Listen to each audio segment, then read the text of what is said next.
Are you an indie podcast or content creator looking to reach a wider audience? Look no further. Introducing Podcastic, the ultimate podcast network designed exclusively for indie creators like you. At Podcastic, we believe in the power of unique voices and fresh perspectives. We're here to amplify your passion and creativity, connecting you with a growing community of engaged listeners who crave original content. Podcastic is more than just a platform. It's a support system built for indie podcasters, offering a range of resources to help you succeed. From tailored promotional campaigns to professional production assistance, we're here to help you shine.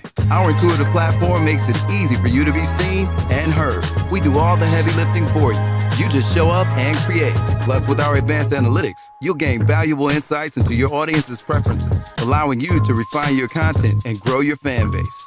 Ignite your passion, expand your reach, and thrive with podcasting. Visit our website at www.podcasticlife.com to get started. Podcastic, the home for indie podcasts and content creators.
Good afternoon. Today we're going to have a great show. I am Calvin Mann, or should I say Dr. Calvin Mann, as I'm being bullied into saying. No, I'm just kidding. She don't bully me all the time. She takes some days off.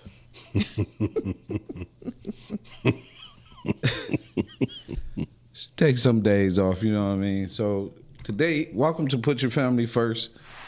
And today we're going to be talking about dating in 2026, good or bad. Family restoration is an important work that we do, and we noticed time and time again as we've had several conversations about dating. There are a lot of people who want a good man, and there are a lot of people who want a good woman.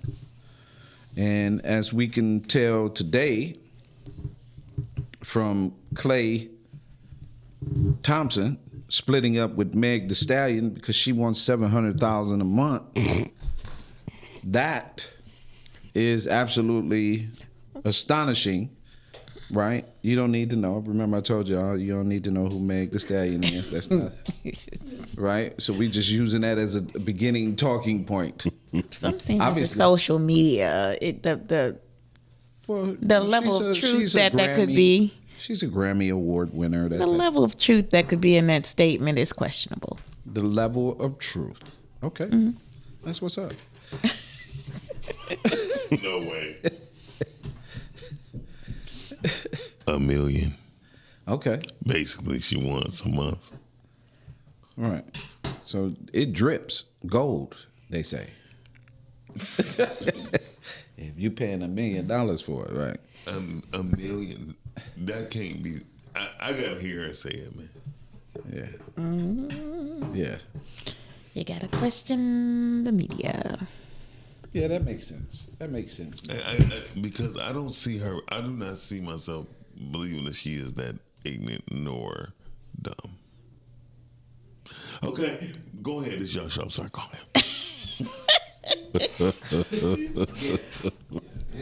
There are some demands on dating, men and definitely. Women. Okay. So that's why we're having this conversation, because men are really very, very extravagant and controlling, and a number of those things as well.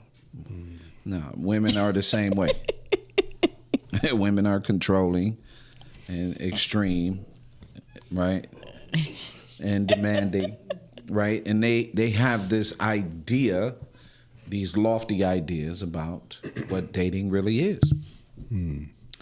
And so, you know, because of what they hear, these lofty ideas, meaning if we go on a date, you have to, right? Now, listen, some of this stuff is for virgins, right? That she had to be a virgin to get some of this treatment. Or he had to be a great man to get some of this treatment, right? We hear them say all the time. We hear women say all the time, right?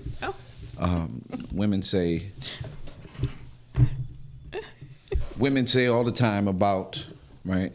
He has to have this and he needs to be that.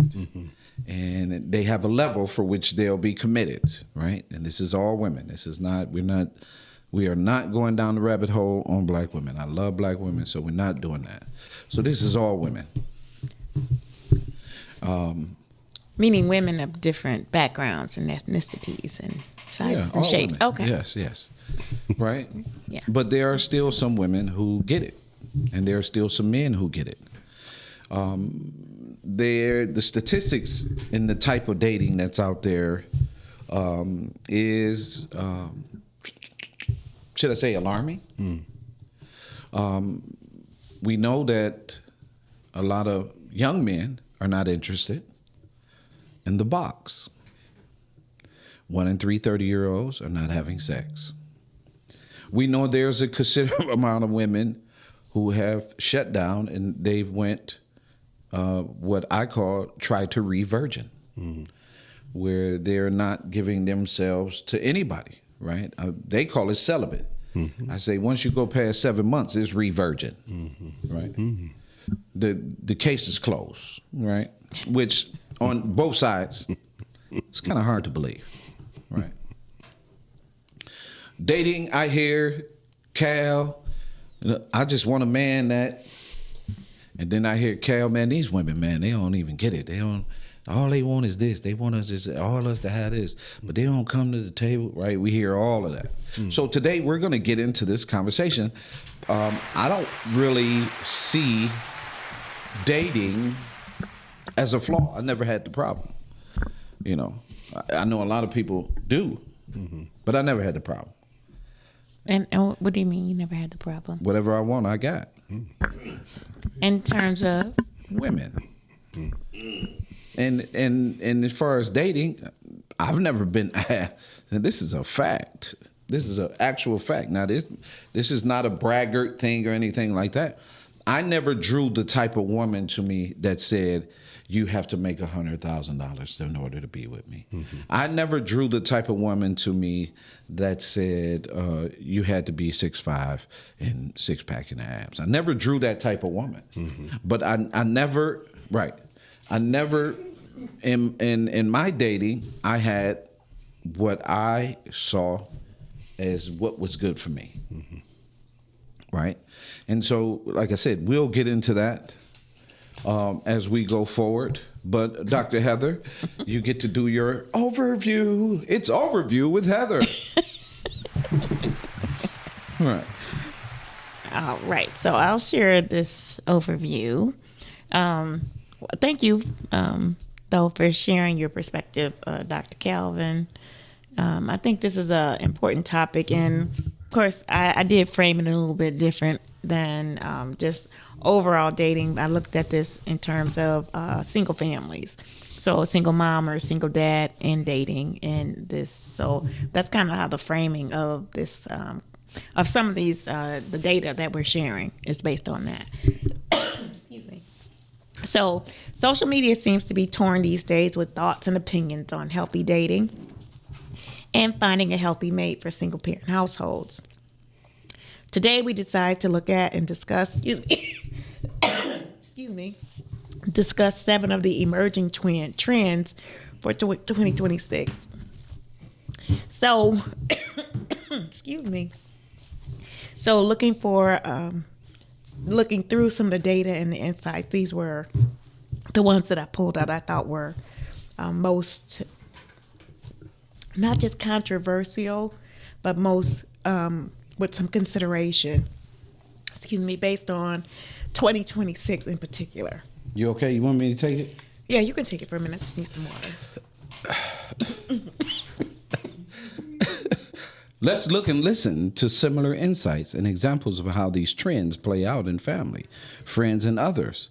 We know that may be on the course for family restoration or blending families through dating culture. Based on 2026 data, trends in dating and family structure, single parent households are navigating significant shifts in how romance impacts life. Here are 7 ways these families are impacted, according to the recent insight. Number 1, rise of low-key lover trend, stability priority. In 2026, about 35% of singles are seeking low-key lovers, partners who are calm, consistent, and drama-free, reducing the instability often felt by children in previous swiping errors. Number 2, shift to the clear coding for family alignment. Singles are prioritizing transparency, immediately clarifying if they are seeking a long-term partner willing to accept their family structure, which helps avoid wasted time and emotional investment on incompatible partners. Number 3, increased use of AI for scheduling parenting. Parents are using artificial intelligence to manage dating schedules and child-related tasks, freeing up more quality time to spend with children rather than on logistics. Number 4, rise of long-distance dating partnerships. Due to high mobility, many successful single parents in 2026 are opting for relationships where partners live in different cities or countries, providing emotional companionship without disrupting the daily routine or household structure of the children. Number 5, adoption of authoritative parenting 2.0. To manage burnout, parents are moving toward a style that balances firm boundaries with high warmth, ensuring children feel secure even while the parent is navigating new relationships. Number 6, analog children experiences.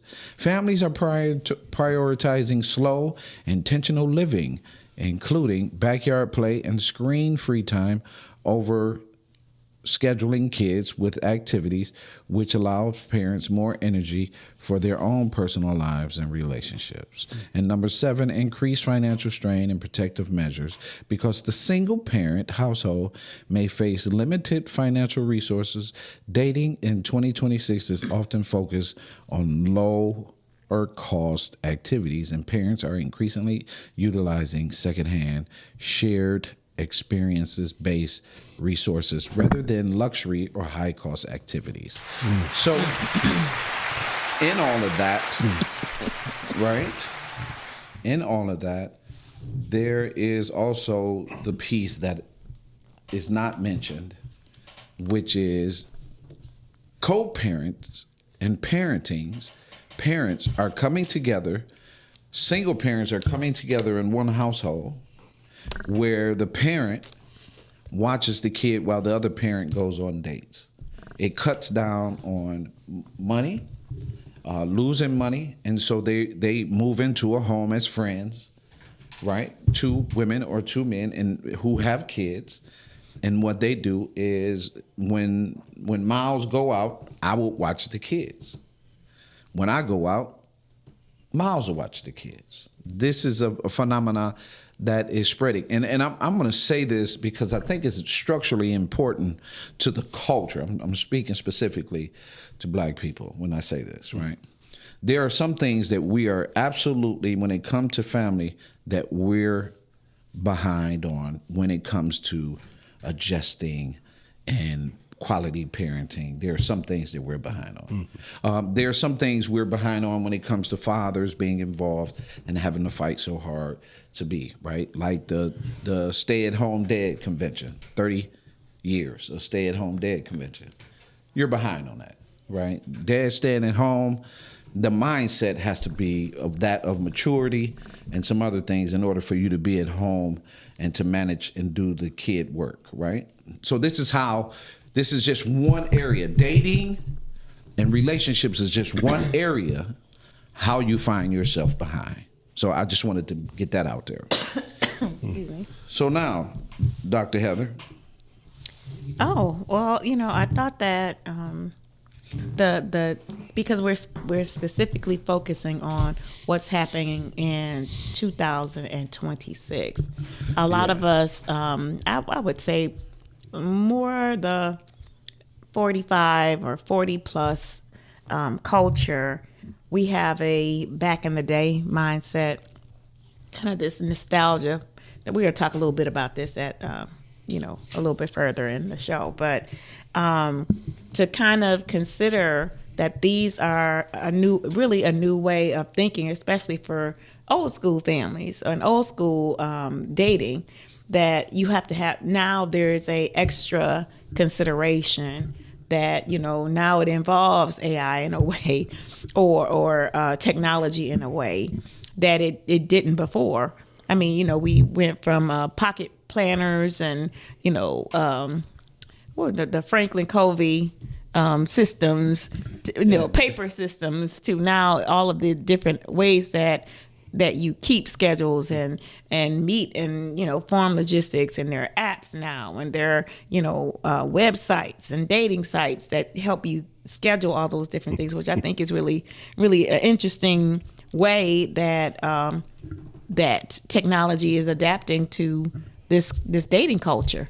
Well, it's bad. And so Dave, it's bad. It is. It's so bad. Dave, yeah.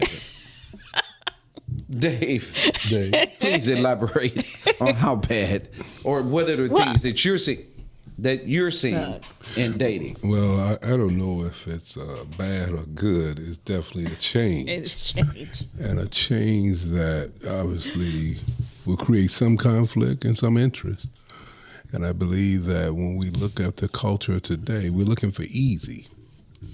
And we're not looking at things that there's some pluses to tradition in the past.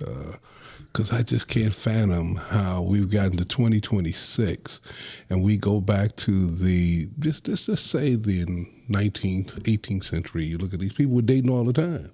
Some way, somehow, people made it work. Now all of a sudden everybody needs AI. It didn't went to the extreme with AI.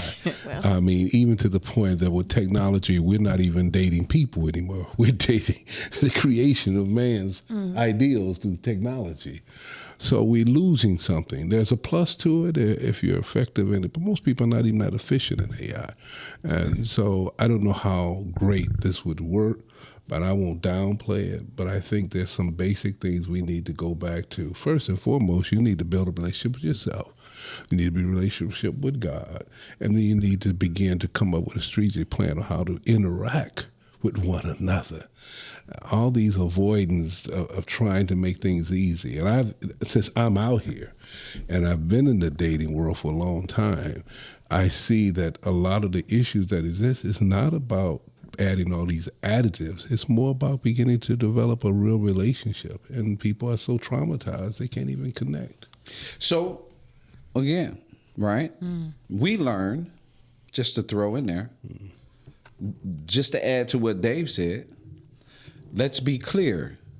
Trauma is the result of the stresses and the things that happen. Trauma is not something it's the result of it, right? And so the other thing is, and when we're dating, I hear women say all the time, the type of men, what's up with these men? And I make it clear. Sometimes you reap what you sow.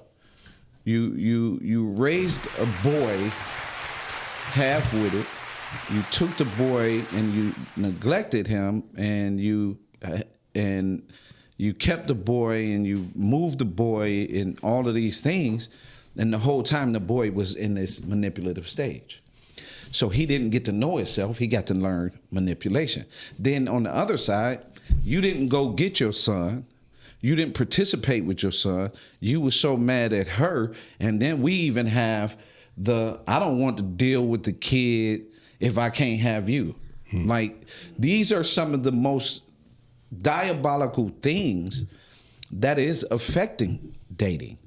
Dating is now, as Dave just said, it is a traumatized sport because of the things that I've gone through. I do have trauma. So when we talk about the prosecutor and we talk about rape, a lot of women have gone on these things and been raped. A lot of women have, in dating, lost their life going on dates. Well, you know that's both ways, though. Yeah. Yeah, there has been some men that lost their life. And that's something that's near and dear to me because now I look at it different. See, then they say you can't rape the willing because I was, quote unquote, a boy. But when you look back on it, it's rape however you play it. And then as I move fastward to various situations in the military, placed in positions where if I didn't do, then I'd be accused. So therefore, there's that kind of indirect form of you being raped, and nobody here to it. When we look at our statistics, men are equally as raped in various locations and places, which I won't go into, that don't get accounted for because, again, when you look at if it's the other way around, it's not accounted for. So it becomes very, when I hear this term, I try to look at it, I was explaining this to someone the other day, I look at it as a behavior, not a gender. Because we get so wrapped around the gender, but the story's not told on both parts. You know, we in society tell men, don't say nothing. I mean, every time you look around, a new athlete's coming up telling he was raped. Sugar Ray Leonard. You know, we don't talk about that kind of stuff. See, so dating, you know, it obviously we can make it a gender issue, but it's human behavior issue. How were you conditioned? How were you raised? How were you taught in a way and you interpret it an appropriate way? Yeah. That you now know how to handle yourself accordingly, and most of us are not taught accordingly. Well, and so just a little, you know, back on that, I agree. Men have been raped. We have gone through that early on, but not at the tune of 400,000 rape kits. The 400,000 rape kits. But isn't that rape kit a one-sided thing? It's male. It's male and female. It's male, female, and children. 86% of them are black women. And that's not to say that there weren't other incidents. It just says that ones that were reported and went through this process. And that's the whole thing. It's a very invasive process. But that's what I'm saying. But that whole thing, how many men are going to step up to the plate and say, let's go rape it? It's tough because in the process, how many men will step up and say it? Men don't even go to counseling. So, you know, that percentage is low. So I don't want to go back and forth with it. I'm just saying we often, again, I know this is going to cross the line, we often defend the genders, but we don't recognize that it's not even the gender in the sense of specific. That is across the board, that is a human behavior that wasn't not modified, adjusted, or changed, that we see these outcomes. Oh, yeah. I just want to acknowledge some of our listeners today. Rich is out there and Terrence is out there. Thanks for listening. Terrence asked the question, what's the definition of dating in today's society, though? Yeah, right. That's what we're talking about. And so beyond that, setting the trend for trauma, right? Then you have to take in consideration all of those things when pursuing someone. Someone said to me on the phone that every woman I dated, and he said not one. He said, Doc, I didn't dated a lot of women, and I got into these conversations, and not one of them said they weren't raped. They all said it, right? I said, well, you know, again, that's just part of it. The dating process requires us to get to know each other. And like Dave said, I think we move kind of fast and we want it easy. And sometimes we get there in a hurry because of sex. And sometimes what we fail to realize is we start putting prices on dating. We even had the episode where they were talking about if you didn't take me to a certain restaurant, right? I remember that topic a couple of years ago. Like, you taking me to, what's the spot out in where they eat Voila and in Dearborn? Voila. Like Mongolian barbecue, you know what that kind of... No, but it's a Japanese restaurant. The Japanese restaurant where they prepare the food in front of you, like the hibachi. Bahamas or something like that. Bahamas. Benihana's. Yeah, Benihana. Yeah. Right. You got to take me to Benihana's or something. No, I want to get into some of the solutions to some of this dating, because getting to know the person is what dating is about.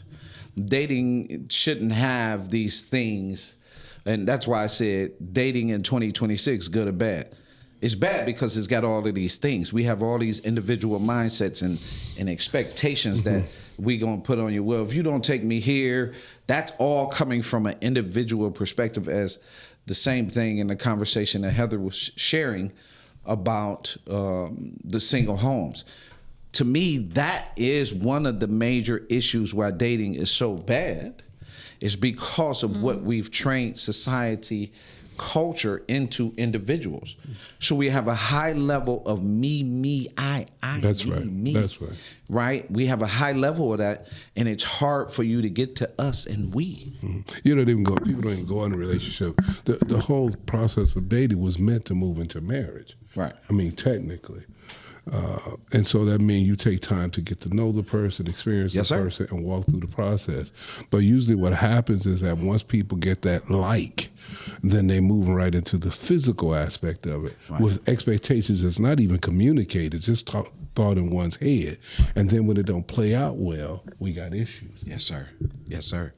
Well, you know, Dave, I reached out to you on that interparental conflict. That was such a powerful thing. I've just been going at it, right? In between the things that, you know, I do, right? But I just know I've helped, and you helped, and Heather helped. We all have helped people move their relationships to another level.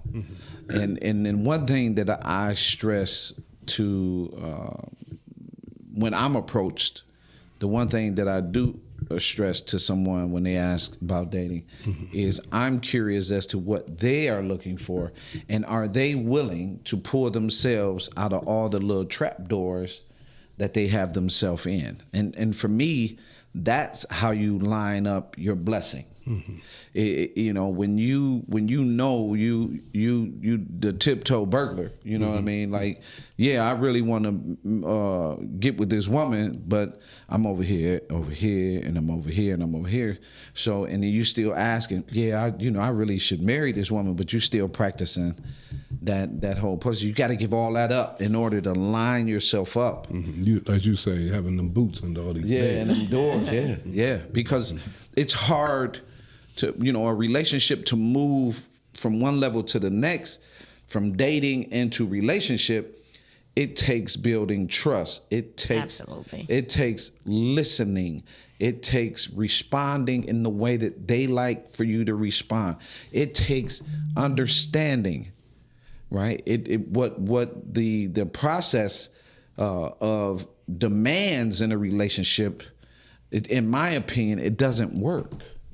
That's just in my opinion, because when I'm explaining on that level, and either one of you can chime in, but if you have a demand, right, maybe it shouldn't be a demand. Maybe this should be a boundary, right? Maybe this should be a requirement for your sanity, right? This is how I move. This is a requirement. I don't date women that that's a requirement. So let's just stay friends, right? I don't date women that, right? Those are your requirements. I don't date men that, and stick to your requirements and your boundaries.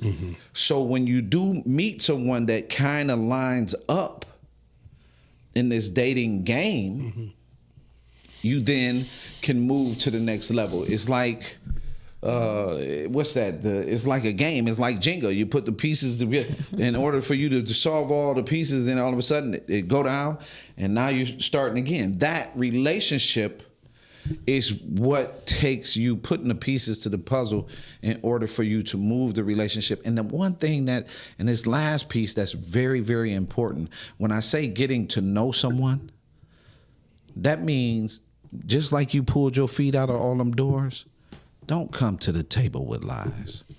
That's the worst thing you can do in a relationship, is come to the table with lies. Because when you come to that table and you know that this person is saying, you know, I'd like to go here, this is what I'm looking for, and you done painted yourself, you know, and you done put these lies, you're automatically sabotaging the relationship. Absolutely. Yeah, and so Terrence said he's been divorced for a few years. He said many women do it backward.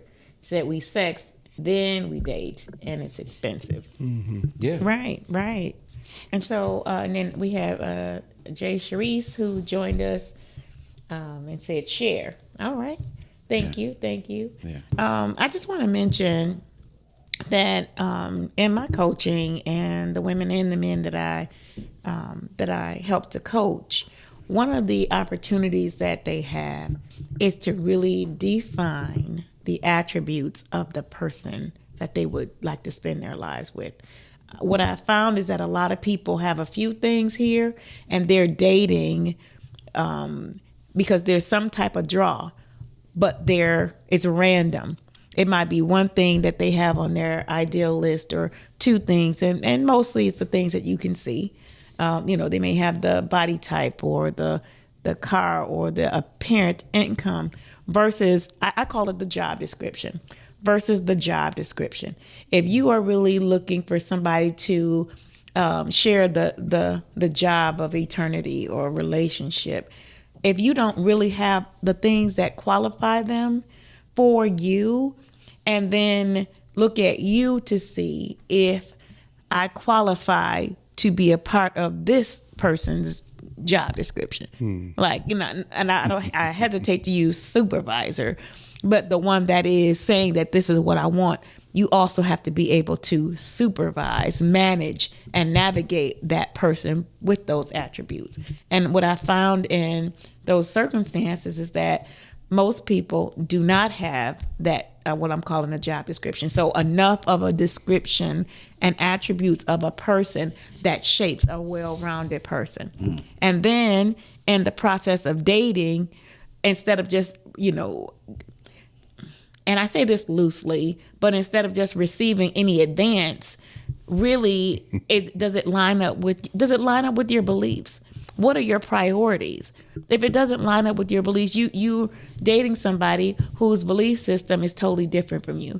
They may be nice and they may be kind, but if they don't have a sense of grounding or a source that they answer to, or a set of standards and values that they answer to, that help them stay in alignment, so it helps you from going too far, right? That if you don't have those attributes, you don't have those boundaries, as you mentioned, Kelvin, if you don't have those set of standards, that it's really easy to be pulled in. And then what we say is that they deceived me. But did they really deceive you when you didn't know what you wanted at that time? Or at the time that you're dating, or you knew what you wanted and you knew that wasn't what you wanted, but you did it for the attention or for the companionship or for the temporary. Are you being honest and authentic? And this is for both men and women, because I see it with both. Mm-hmm. Interesting you say that. I had a case, and the young man of 20 years old dating the young lady who was 20 years old, and she told him he wasn't man enough for her. So he went on a pursuit to try to become man enough, meaning that he went to get the job. You know, he was going into engineering. Now she said, you need to do something with your hands. So he went to go get a job doing something with his hands. And then he tried to do that. Then she said, you wasn't taking me out enough. So he went to get a job so he could take her out enough. And he been going back and forth and back and forth. So now they break up, they get back together. And again, she's still running this. You're not man enough. You're not a protector. You're not this. And yet the men that they stay close enough that he could see the men she was dating who were not accountable and responsible. So I with him through a checklist. And I say, everything that she brings to you, let's check and see if it's reasonable. And as he present what she was saying, none of it was reasonable. I say, so now you have to go back and reason with yourself. And I gave him the example that this is the first criteria of emotional intelligence. You have to know yourself. And I used Adam and Eve. Now, they had the same thing. They had the same information shared with them. Do not do this. But someone could come along and present to, and this is not a dig on woman or man, but present to Eve what God told her not to do, told Adam as well, that she turns around and listens to someone else who has it not together, who is on the bad side of the deal. She went with that. Then not only did she go with it, she trying to hand it to her husband, whatever that was, you want to call it fruit, apple, whatever, and then he turns around and violates. Now, at the same time, they knew the rules. So when you talk about, do you know what you want? They knew what was right, yet they fell into the emotional trap that says, I will give her my emotions. Emotions have its place, but they not should be your decision maker. They are the things that let you feel, but at the same time, you need to be accountable and responsible. And usually when people get in this dating situation, they know what they want. But they all of a sudden get caught up in the feeling of love or the idealism of love. And next thing you know, they're caught up. Now it's a whole tumbling down the hill because they're frustrated because they gave up their own standard beliefs. And if you don't know that going into the relationship, which most of us didn't when we were kids, but you see this now, people are 40, 50, 60, still getting caught up in the game and people playing their own rules. You gotta know who you are. To thyself be true, examine yourself. And most people are afraid to face that because there's the other part. People don't want to be alone, and there's a difference between loneliness and solitude. So, yeah, it's pretty profound to understand that, and this is for any young man out there that might be listening. You cannot save your mother through a woman. A lot of you will try to save your mother through a woman. What does that mean? Can you share what that means? That means that I'm dating this woman, right? And for what I never saw my mother have, I will over appease this woman so she could talk to me that way. But when you raised by wolves, you will never let a woman talk to you or demand that thing, right? Because that young man is trying to appease, right? But he thought his mother should have. Yeah, yeah. And that's and we see it often.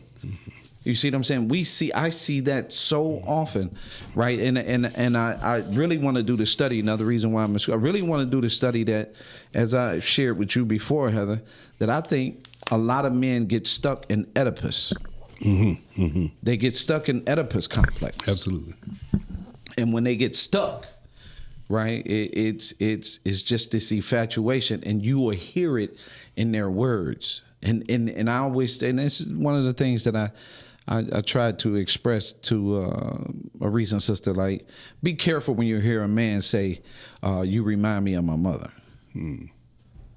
Because he never knew his mother. He knew of what he saw from his mother. And just like dating, it's all surface. He never truly knew his mother. And you have to be careful with girls that say, you remind me of my dad, because the bar, sometimes fathers set an unrealistic bar for their daughters, right? And therefore, they can never reach that in a man. And you should be. Let's go with that, though. That's a good point. You should be able to identify. For the classic line, he's a mama's boy. I'll tell anybody on this planet, I don't care you male or female, yeah, I'm a mama's boy, but I'm a man. Right. And so, therefore, I love my mother. I value my mother. So you're not going to compromise my love for my mother. Right. But my mother didn't raise me to be a boy either. She knew that I would go through the developmental process. So if I have to be ashamed that I'm a child of my mother, then that's a person I don't want to interact with, and vice versa in my eyesight, because you look at the attributes of your parents, but they're just like you. They're human beings first with a title. So they have their good, bad, or indifference. And you try to, if you're becoming mature in your walk, you try to extract those positive attributes and utilize them to move you forward. But again, we're talking about deep thinking. Yeah. When everybody thinks, but how deep you want to go? Are you going to be a surfer that uses the waves to knock you off, or are you going to be a diver so you can get to the pearls? Which one are you trying to do? Yeah, yeah, and that's the see, that's that man, and so that's what is missing, right? And that's what's happening to men and women, you know. And I said this on Let's Talk Legal, right? The division for which the system placed, right? Trauma, and those are the results of you. And sometimes it's hard to get off that lily pad. You don't want to leap, right? And you don't want to leap and take a chance. It's such a profound thing to have someone to love you. Man, what you talking about? Man, it's such a profound thing, and it's a profound thing for you to be able to love someone. Meaning you listen, you hear, you touch. There was the research, and Dave, I think you know you know this, right? There's a research about touch and why touch is so important to men and women. But they found out that touch is just as important to men and how their body functions. And I'm constantly sharing quality information about the brain, you know, about the lungs, about the heart, where we're constantly sharing this. But in dating, when you actually don't come to the table with all the stuff, and you actually just come as a person, right? I'm here as a person. I'm talking to you. I'm not falling for your slick talk. We have been so, how do I put it? And I shared this again with Heather about manipulation, right? We have been so trained in manipulation, we don't know ourselves. How can I be in a relationship with somebody that's not even in a relationship with themselves? That's why I said you have to build a relationship with yourself, build it with God before you can interact with other people. Now, that's just my perspective about God. I know people got their own ways of thinking about it, but something bigger than you is definitely bigger than you, whether you want to accept that or not. So those principles, and I was telling somebody this other day, you don't have to even believe in the Bible, but the principles work because it's the longest lasting book in history. And if you do all the recent sociology, religion, philosophy, everything is extracted from that concept. But again, this comes down to knowing yourself. And most people are not taught coming out the gate how to thyself be true, not in a selfish way, but a self-preserving way. Yeah. Yeah, I'm just saying, I hear, you know, and Heather is dealing with it. There are a lot of women, I didn't listen to them women. Calvin, you got a friend? I'm looking for a man. I didn't heard it. Yeah, but can you handle, right? The type of men that because you might be looking at me a certain way, but these men aren't me. They have their own rules and ways. And so by you looking and examining it from my perspective, I just need you to know, as a woman and a man that's entering a relationship, and Heather, you can chime in.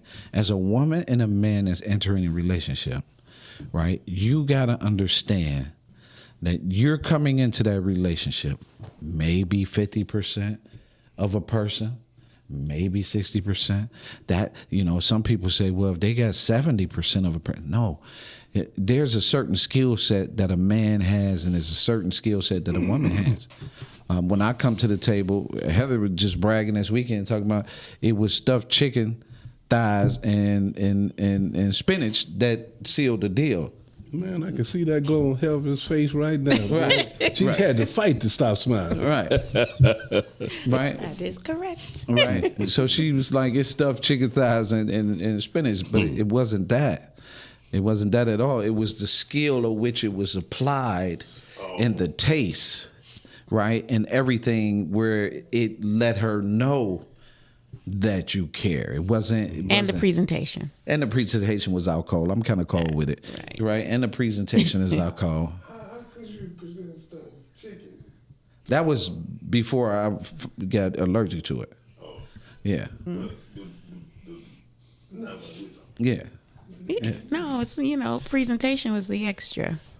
How you presented on the plate. It wasn't just thrown on the plate. Count. That's right. And that book is selling today. And that was on my list. It was in my job description. Yeah. And that's part of it. But just to get into what I'm saying is, I'm not claiming to say. I'm saying that when we were separated, we have to look at the things that made us this way. And then move ourselves away from those things so we can see a person. Seeing a whole person for everything that they are, it has to be a requirement. Earlier, right? If I Numbers 30 verse 2, whatever I say, everything that comes out of my mouth, this is for men, right? Everything that proceedeth out of my mouth, I must do. That's a covenant. A covenant in a relationship, when you move from dating and you move into, now we're planning. See, now we went out of dating, we was having fun. Oh, yeah, I could see myself really with this person. Okay, now let's move this. How many women require, or how many men still use, will you be my woman? Because I did it, but will you be my woman? Right? Because some people don't even go there. So it's a half-ass commitment. But if I'm coming to be with you, I'm consistently being with you, will you be I'm asking you for permission to be my woman. From there, we can move it into the next level. But at the prime point where I realize, I really like to and want to spend some time with you, will you be my girl? Now, that means at that point we're exclusive, and now we're merging. See, it's a merger. And I tell women and I tell men this, Dave, all the time, and because you do this and Heather do this, never put a woman or a person in front of you. Ladies, never put the man in front of you. Never put the man behind you. Put the man on the side of you. Same thing for a woman. Because if we are side by side, that is the beginning of one. It's not a beginning thing. If you just like you was talking about the young lady talking to the young man at 20 and telling him that's all single perspective. She was trained in that. And so she found this guy, we would call him a sucker.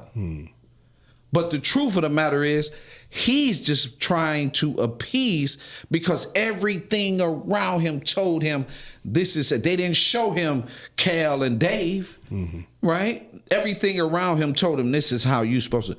And then his feelings are hurt. And this is how we create guys that turn into murderers, where they've been abused in relationships. So we gotta understand that it's side by side. Heather and I are side by side. It's no, she's in front of me, I'm behind her. It's none of that. We're side by side. So when she looks to her left, I'm right there. She don't have to look forward. She don't have to look back. I'm right there. And when I look to my right, she's right there. That's how you make yourself, move yourself into one, where then the conversation, we remove the lies, we remove the issues, we remove the former relationships, we remove all those things. And now the merger continues to happen. And I just think that we are making a mistake, a huge mistake to our children. This is a huge mistake to the children because this stuff is in the data. You don't need us to tell you.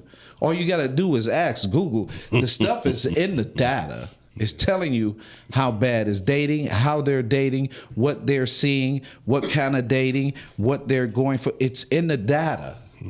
So I just wanted to lay that out, and make it clear. Dating has to be the beginning. Friendship has to be a part of that. And then when you move it to the next level, move it side by side. Never put someone in front of you, over you, or behind you. It is side by side.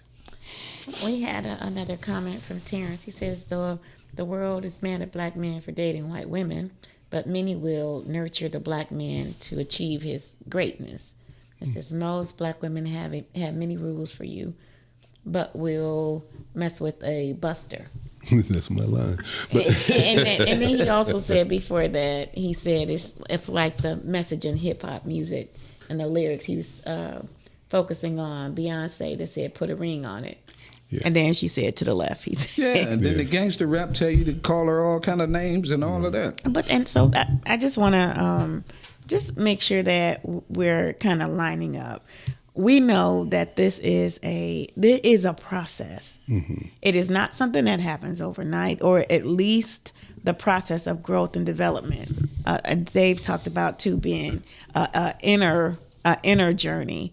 Calvin talks about it being an inner journey. So deciding on who you want to be, what kind of life do you want to have, and as I'm sharing with you, start to craft what that looks like. Otherwise, you're playing a hit or miss game. They have this, but they don't have that. I mean, there's some things that you can vet ahead of time. If you know that you don't like smokers, and you know that this person smokes, that might be a sign for you. Because you don't want or like to have smoke around you. That's one of the things that you need to think about. And without thinking, I'm going to change them. If you go into a relationship thinking that you're going to change somebody or make them into something that they are not at that time, that's another way where we kind of we put our perceptions and our expectations ahead of that. We put our expectations ahead of that. And then you expect later on in a relationship, well, I don't like cigarette smoke. Well, when you met me, I was smoking. Cigarettes or otherwise. That's the expectation. Yes. And that's where I was explaining to the young man, you have to look at what is reasonable. Is it reasonable you meet a person that smoked, and they haven't even smoked? I've been smoking 15 years. Now you expect them to change in 15 minutes. That's unreasonable. So why even bother if that's a criteria you don't want?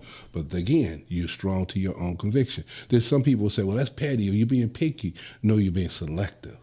As I told my son, it's not rejection, it's selection. So if somebody says, I don't date you, he don't smoke, but I don't date because you smoke. Well, then she's not being petty. She's not being unreasonable. She's letting you know she's selecting what she wants and is reasonable to her. And then vice versa with anyone else and anything that you decide you want to be in. And at that point, I'll holler. That's where it ends. But not necessarily. That's the issue. But I'm saying because they may have the physical features that draw you in, and you're drawn in by that. But you're drawn in by that, and so you're willing for the physical feature. You're willing to overlook the more substantial things that are long term. Yeah. I get that. Well, God would tell you when Samuel was speaking to King, he said, man looks at the outside, God looks at the heart. So if you're looking for a person from the inside out, and they will present those criteria as you spend time, because people are creatures of habit and pattern. If you pay attention, you'll know what a person is willing to do and not do. And I was thinking about number one, when a person said, I want this low-key love, right? They want someone calm. Are you calm? I want somebody consistent. Are you consistent? See, when you start looking at these two particular qualities, now you look up, every time you look around, you say, well, I want somebody on time. But every time I look around, well, I'm fashionably late. What is that if you want someone else on time? You see, so these things, what's in a man, and I say man universally speaking, comes out. And this is the problem where people don't start paying attention to the patterns of the people they're with. Because I used to say this when I was a young man. I said, my looks will draw you in. It's going to be my mind and my character that keeps you. Every time. Every time. If I want to keep you. And I'm not saying because I'm that great looking, I ain't bad. But I ain't, I'm not saying that. I'm saying that you were drawn to me because that's all you knew was my external. Yeah. Right. You see. Yeah, and that's how it goes.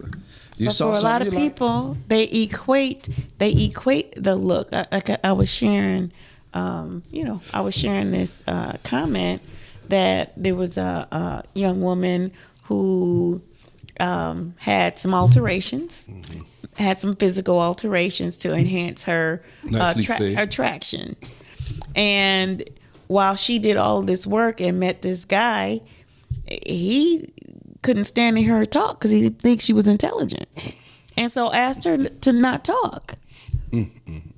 Like your conversation is less than desirable, but you look good. So, I wanted to make this work. I just don't need for you to talk. That's where the investment was. And so she got, from the investment of getting that, she got exactly what she wanted. And he got what he wanted. He doesn't want her to talk. And she got him talking about her body. So that's where her confidence is. And that's where his control is. Those are the two things that's going to clash, because it's only so long before she starts realizing that I am a little more than just my body. And eventually, hopefully, right? Eventually, it's an amicable split. But that's what I'm saying, that sometimes media has an influence on those types of decisions. It gives the impression that if I look this way, then I bring value. And so there are, and that's male or female, because I'm attractive and I look this way, that the rest of it can be worked out. But that was the problem. That's what we talk about all the time. But media often pushes that. Yeah, that's fine. If you have money, Change of media. if you have money, or if you appear to have wealth, or you have wealth, then I can work with anything else, because you don't want to be poor, but you don't think about your spirit long term. You can have a impoverished spirit when you're not in a healthy space. Yeah, you everything you just said goes right back to you did not value the person that's on the inside, so the outside is all you offer. Dave, where can they reach you at? You can reach me at F a Man for Man About Man on Facebook, and you'll reach me at dron7@yahoo.com. Dr. Heather? You can reach me at yourinspiredjourney.com, or you reach me by phone at 313-759-7855. You can reach me at 1 Million Reasons Boys Matter at emmyworld.com. Go there and donate. We're raising $1 million to expand. I will say this and make it quick. Okay. I will say this, and I'll make it quick. Dave wants to repeat this next week, so we'll do that. Oh, nice. Okay. I'll say this, and I'll make it quick. I said that 3 times. In the miles you count, I know you count on 3, right? So I'm saying again, the lesson that you take from here today, this is one. One, Heather is doing her navigating men class. You need to sign up. I'm challenging her to keep putting it out there so more people can join and get involved, right? And it's for women to learn to navigate men, right, in a different way. But I'll say this for the 4th time, that a partnership, meaning the person is next to me, and everything we do has more value than the patriarchy and the matriarchy. I'll let you figure which one out is better. But I'm telling you, the partnership side by side, self-love, friendship, God, those things in your partnership will yield you the type of results in relationship as long as you're willing to give up the things that's superficial. My name is Dr. Calvin T. Mann. God bless you and encourage me. I'm young. Peace. It's all about that.